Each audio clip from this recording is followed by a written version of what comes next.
Ja men tjenare. Det här är lite obekvämt för mig. Jag står framför en kamera och pratar. Men man kan lugnt säga att det här är utanför min komfortzon.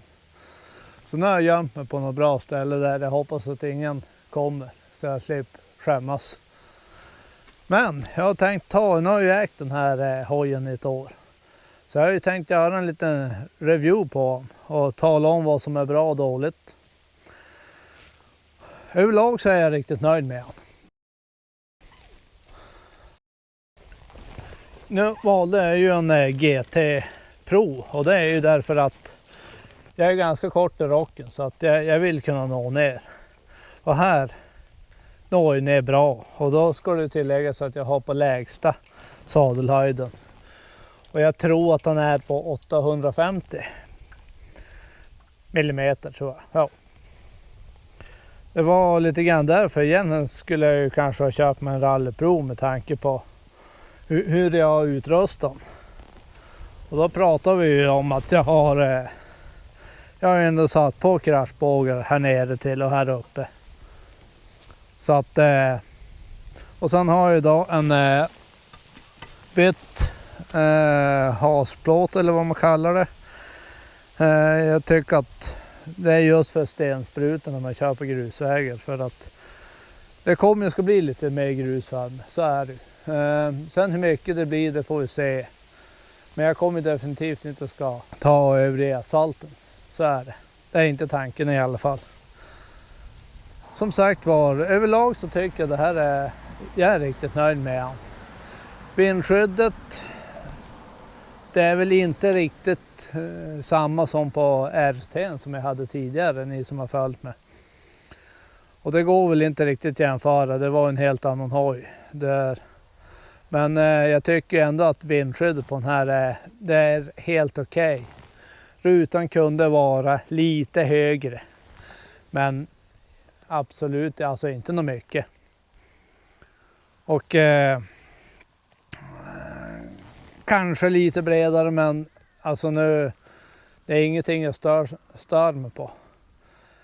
Jag har sett att det finns köpa till en touringruta till de här och då blir den lite högre. Alternativet är ju att sätta dit en vindavvisare.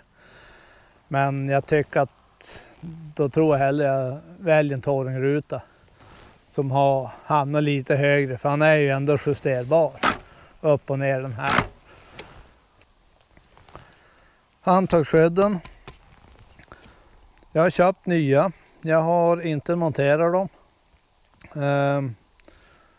De här de får väl sitta på så länge de är hel. De är väldigt plastiga. Jag tror att det är fascinerande att de här har hållit. Vi var ju till Nordkapp i fjol och då la ju faktiskt omkull hojen. Men det var på den här sidan och fantastiskt nog så höll ju handtagsskydden, annars brukar de gå av här ungefär.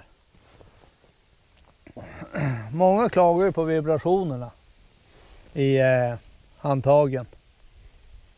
Och ja, jag känner av dem, det gör jag. Men du känner inte av dem när du kör. Om du säger att du skulle ta en sån här hoj på en kort provkörning. Ja, runt stan eller var som det kan vara. Du säger att du får och kör en kvart, 20 minuter. Nej, det är inte säkert att du skulle märka av vibrationer i handtagen då. Utan det är ju när du kör längre sträckor du märker av det. Men du har ju som sagt var farthållare. Jag brukar trycka in den, släppa gashandtaget en liten stund. Och sen är det bra. Som sagt, kraschbågarna har jag pratat om. Den här sidan har redan betalat sig när vi var i Nordkapp. Man ser kanske lite grann här att det har blivit lite skrapmärken, så att de här de har ju absolut betalat sig. Sen har jag ju satt på Dunlop Trail Max Raid. Vi var ju på en grustur. Jag har inte, och den kommer ut så småningom. Och jag satt även bak Trail Max Raid. Ljuddämparen skulle vara trevligt att ha en Akrapovic, men tanken är ju att man kanske ska ner till Alperna en gång till. Vi har ju varit där tidigare och då måste man passera Tyskland, och i Tyskland där är de ju fruktansvärt noga med att hojen ska vara helt typgodkänd, som det heter, tror jag. Och det får ju inte ha annat än original.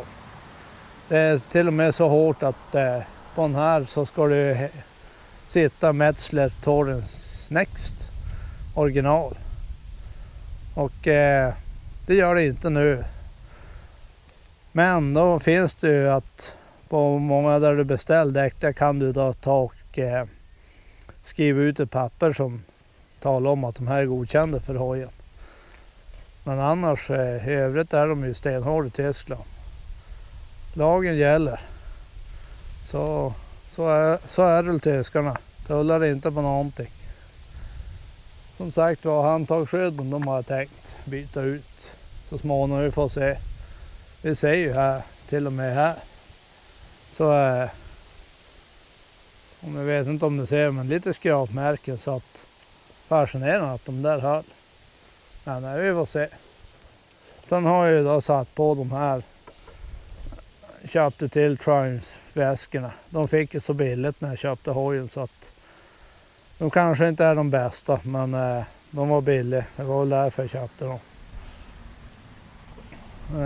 Så att vi får se om det blir mjuka väskor framöver, eller de får hänga med ett tag till i alla fall.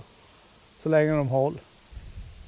Det är väl enda nackdelen är väl egentligen vibrationen i styret. Det är väl egentligen det enda jag kan klaga på.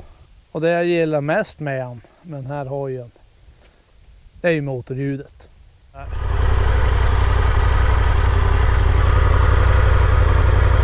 Det låter som ett tvåcylinder, tycker jag.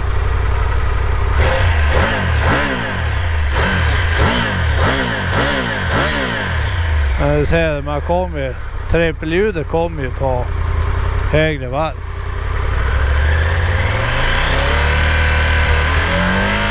Där kom det 5-6 tusen varv kanske.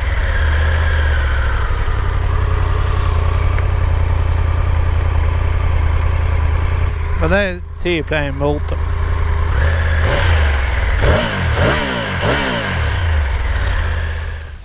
En annan grej som jag överlag, och då pratar vi Adventure-hojar överlag. Om jag jämfört med RT:n så måste jag ju säga att körställningen, han är bättre på den här än på RT:n som jag hade. Och då är det ju framförallt att styret är bredare. Det är det ju egentligen på alla Adventure-hojar. Och sen då, jag upplever att jag sitter lite mer upprätt. Men det är marginellt. Men framförallt att styret är bredare, det passar mig bra helt enkelt.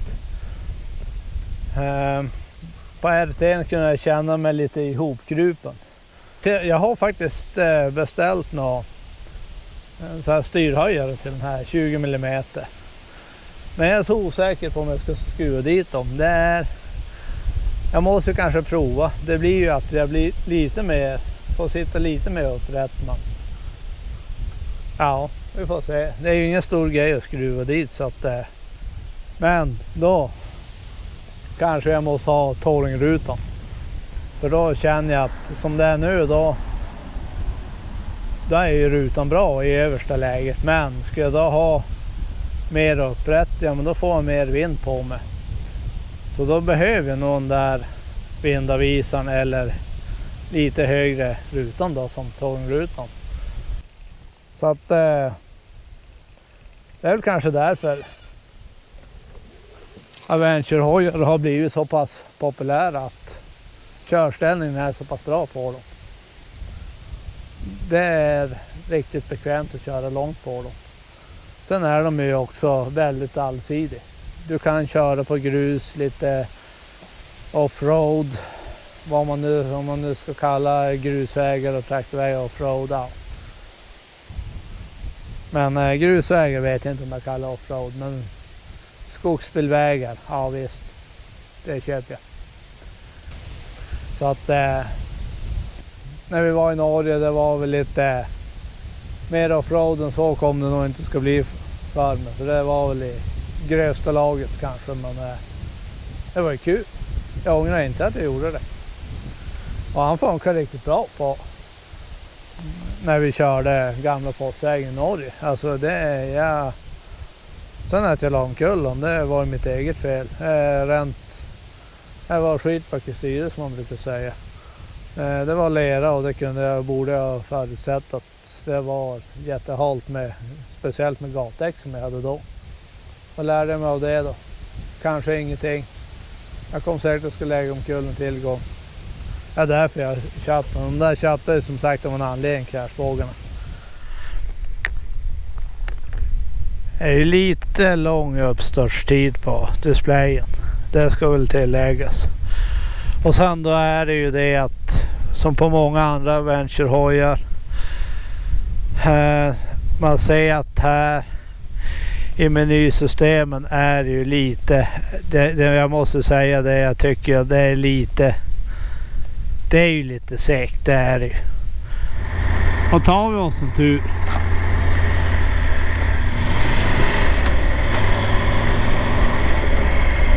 Ja, det är ju det här jag gillar med.